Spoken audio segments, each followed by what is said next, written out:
Okay friends, உங்களோட play ஸ்டோருக்கு போங்க. ப்ளே ஸ்டோருக்கு போனீங்கன்னா இந்த ஆப்ஸ் வந்து இருக்குது. இதை இன்ஸ்டால் பண்ணிக்கொள்ளுங்க. இன்ஸ்டால் பண்ணிவிட்டு ஓப்பன் கொடுங்க. ஓப்பன் கொடுத்தோடனே இந்த மாதிரி தான் அதில் இன்டர்ஃபேஸ் வந்து ஃபஸ்ட்டாக ஓப்பன் ஆகும். ஓப்பன் ஆகினோன்னா அதில் சில டூல்ஸுகள் எப்படி செய்யணுன்ற மாதிரி ஃபஸ்ட்டாக வந்து ஷோ ஆகும். அடுத்து இதில் பாருங்கள், டைம் அண்ட் கலண்டர் விட்ஜெட் அப்படின்னு சொல்லி காட்டுது. இப்போ நாங்கள் அதை டிக் பண்ணிக்கல, அதுக்குள்ளே நாங்கள் ஆட்டோமேட்டிக்காக போவோம். இதுதான் இந்த இன்டர்ஃபேஸ். இப்போ செட்டிங் இருக்குது பாருங்கள், அதில் ஜெர்விஸ்ன்னு சொல்லி இருக்குது பாருங்கள்.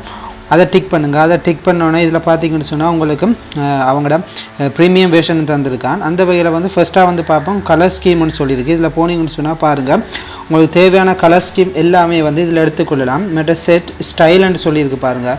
நீங்கள் இங்கே செலக்ட் பண்ண உங்களுக்கு சைட்டில் மேலே பார்த்தீங்கன்னு சொன்னால் உங்களுக்கு ப்ரீவியூ ஆகிக்கொண்டு இருக்கும். நீங்கள் அதை வந்து செலக்ட் பண்ணி பார்க்கலாம். சாய்ஸ் கலரில் போயிட்டு நீங்கள் உங்களுக்கு தேவையான கலரை வந்து இதில் சூஸ் பண்ணி போட்டு அப்ளை சேஞ்சுன்னு சொல்லி கொடுத்தீங்கன்னா வந்து அது ஆட்டோமேட்டிக்காக வந்து உங்களுக்கு சேஞ்ச் ஆகும். அதேமாதிரி ரியாக்டர்ன்னு சொல்லியிருக்கு. ரியாக்டர்ன்னு சொன்னால் வந்து உங்களோட பாருங்கள், உங்களோட நடுவில் வந்து உங்களோட இதுக்கு வந்து ஷோ ஆகும்.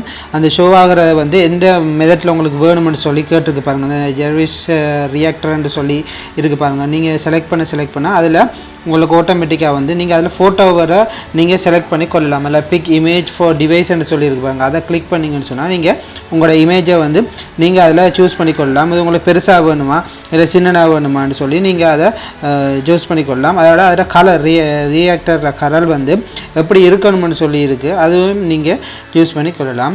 மூன்றாவது வந்து ஐகான் பேக்ரவுண்டுன்னு சொல்லியிருக்கு. வந்து உங்களோட அதாவது ஐகான் வந்து என்ன மாதிரி இருக்கணும்னு சொல்லியிருக்கு. இப்போ நீங்கள் இதெல்லாம் செலக்ட் பண்ணி முடிஞ்சோன்னா உங்களோட இப்போ ஃபோட்டோஸ், இன்ஸ்டாகிராம் அதன் ஐகான்கள் வந்து எந்த மாதிரி உங்களுக்கு இருக்கணும்னு சொல்லி அதில் தந்திருக்காங்க. இதில் பாருங்கள், இதில் பார்த்தீங்கன்னு சொன்னால் ஷேப் 1 ஷேப் 2 அப்படின்ற மாதிரி வந்து ஒவ்வொன்றா தந்திருக்கேன். நீங்கள் ஷேப் 1ல் போய்ட்டு ஒன்று செலக்ட் பண்ணிக்கல வந்து உங்களுக்கு வந்து ஐகான் வந்து சேஞ்ச் ஆகும்.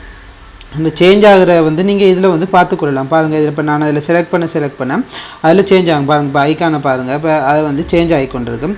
அடுத்து எஃபெக்ட்ன்னு கேட்டுருக்காங்க. இதில் எஃபெக்ட்ன்றதுல வந்து அதோட எஃபெக்ட் வந்து என்ன மாதிரி வேணும். இப்போ உங்களுக்கு ஓரல் ஷேப்பில் வேணுமா இல்லை ரெக்டாங்கிள் ஷேப்பில் வேணுமா, அந்த மாதிரி வந்து நிறைய ஷேப்புகள் இருக்குது. அடுத்து அந்த பிளிங்க் பண்ணுறது, நடுவுக்குள்ளே பிளிங்க் பண்ணுறது வந்து எவ்வளோ நேரம் டியூரேஷன் இருக்கணும்.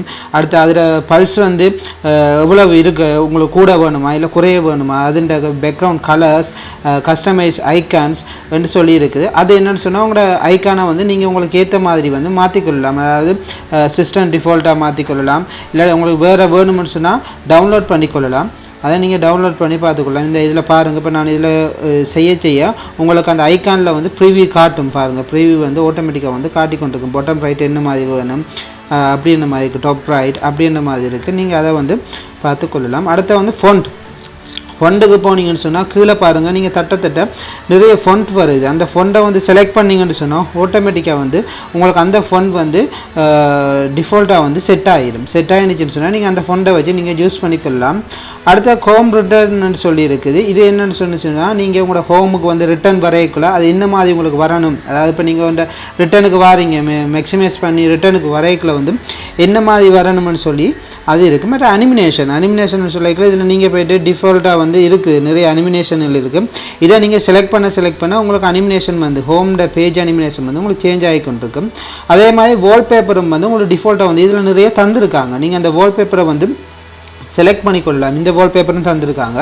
நீங்கள் இந்த வால்பேப்பர் வந்து உங்களுக்கு ஏற்ற மாதிரி வந்து செலக்ட் பண்ணிங்கன்னு சொன்னால் உங்களுக்கு மேலே வந்து ஷோ பண்ணப்படும். வந்தால் பாருங்கள், இப்போ நான் இந்த இரான் மேனை வந்து செலக்ட் பண்ணியிருக்கேன், அது உங்களுக்கு வந்திருக்கு. அதே மாதிரி லைவ் வால்பேப்பரும் வந்து தந்திருக்காங்க. லைவ் வால்பேப்பரையும் வந்து நீங்கள் இதில் பயன்படுத்தி கொள்ளலாம். இதில் பாருங்கள், நீங்கள் செலக்ட் பண்ணிங்கன்னு சொன்னால் உங்களுக்கு உங்களோட ஹோம் ஸ்க்ரீன், லாக் ஸ்க்ரீன் எல்லாம் வந்து சேஞ்ச் ஆகிடும். ஓகே ஃப்ரெண்ட்ஸ், இதான் வீடியோ பிடிச்சிருந்தா எல்லாம் லைக் பண்ணுங்கள், ஷேர் பண்ணுங்கள், சப்ஸ்கிரைப் பண்ணுங்கள். மீண்டும் நல்லதொரு வீடியோவில் உங்களை சந்திக்கும் வரையில் நன்றி, வணக்கம். Bye friends.